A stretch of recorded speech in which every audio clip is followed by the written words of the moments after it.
We're here to break down another marathon day in the impeachment inquiry. Bottom line, today featured witnesses who were actually on the now infamous phone call. You know what we're talking about, where President Donald Trump is accused of pressuring Ukraine's president to investigate the Bidens. Political reporter Mike Valerio is here with us now for some insight and analysis. And Mike, let's start with a question from Dolly Godson. Sure. Dolly writes in part, Schiff told the Republicans to give him a list of witnesses they wanted to call to testify.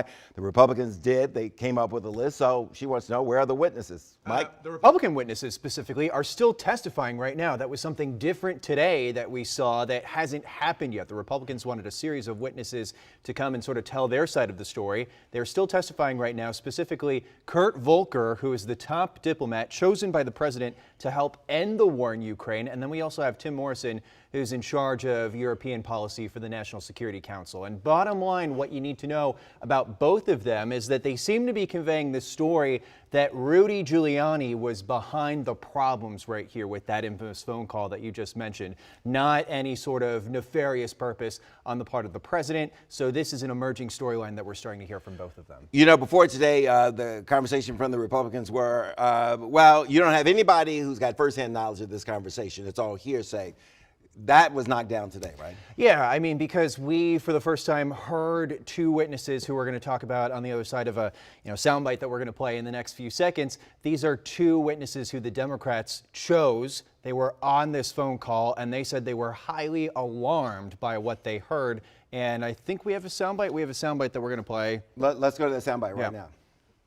It was inappropriate. It was improper for the president to request to demand an investigation into a political opponent, especially a foreign power where there's at best dubious belief that this would be a completely impartial investigation. All right, viewers not going to recognize him. That was Lieutenant Colonel Vindman. What did he add? Who is he? So he was one of the witnesses, the star witnesses from this morning. This is somebody who is the top-ranking Army official for Ukraine policy. He was on that phone call, so he lends his firsthand knowledge to what he thought about it on July 25th, when, as he said, he heard President Trump ask for investigations into this 2016 conspiracy theory that Ukraine meddled in the election and that the Bidens should be investigated. And as you heard him say, he was horrified. So the Democrats put him in position to be somebody who can talk about acting in the national interest. This is somebody who came to America from the Soviet Union as a 3-year-old, has had an illustrious career in the military, Purple Heart recipient, and he was trying to convey what should be normal here, how somebody should act in the national interest. He tried to crack a funny, too. He says, I speak Russian, Ukraine, and a little bit of English, yeah. Right. One final Facebook question on this subject now comes from Dolly Godson. She writes, Sondland changed his testimony from pressure, maybe. So how can we believe him now? Mike, what's she talking about? I think this is a good question, and he did change his testimony from pressure. This is Gordon Sondland, who we're going to hear from tomorrow.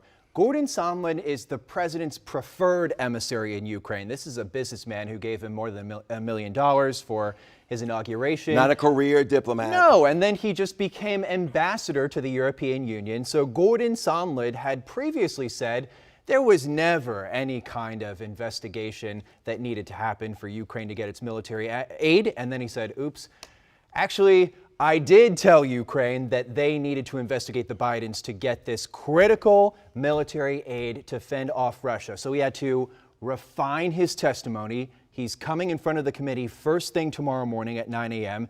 And there are a lot of questions from Democrats who are going to say, why did you forget something like that? That seems pretty hard to forget. And also, Bruce, we now have another bombshell phone call we learned about late last week where Gordon Sondland learns from the president. The president cares more about the investigations than he does about Ukraine. He's going to have to answer for that phone Absolutely. call. Right now, everybody's sitting on pins and needles. That's going to be the big moment moment of the week. Right. Tomorrow. Okay, Mike, thanks a lot again. Good stuff.